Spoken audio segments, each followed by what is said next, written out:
Nüüd aga palun teid taaskord pilgud suunata ekraanile, et vaadata videosarja viimast osa koos oluliste mõtetega. Palun!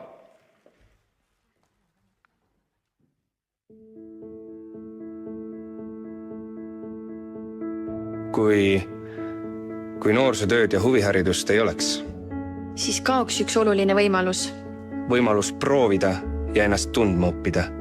Ilma, et keegi sind arvustaks ega kritiseeriks. Tänu noorsootööle on olemas koht ja inimesed, kes sind ja sinu ideid kuulavad. Kus sind toetatakse ja sinusse usutakse. Kui huviharidust poleks, siis ma ei teaks, milles ma hea olen. Siis ei oleks mu andeid avastanud. Ma ei oleks julgenud proovida. Ma ei oleks julgenud katsetada ja teha vigu.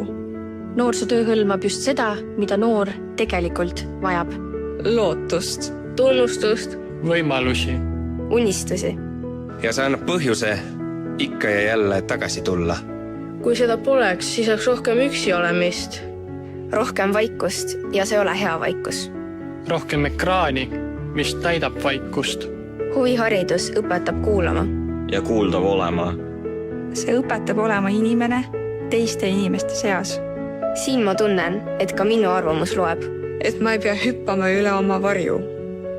Noorsootöö ei kasvata ainult noori. See kasvatab kogu ühiskonda. Ja seda iga päev. Kui seda poleks, siis eks nii palju head olemata. Head traditsioonid ei jää minevikku. See on käest kätte antud usaldus. See on usaldus, mida hoitakse ja jagatakse. Inimeselt inimesele. Kuidas näeb elu välja? Kui noorsootööd ei oleks. Kui huviharidust poleks. Me ei tahagi seda teada. me ei taha isegi seda ette kujutada. Sest me näeme iga päev. Mida kõike head noorsootöö ja huviharidus noort ellu toob.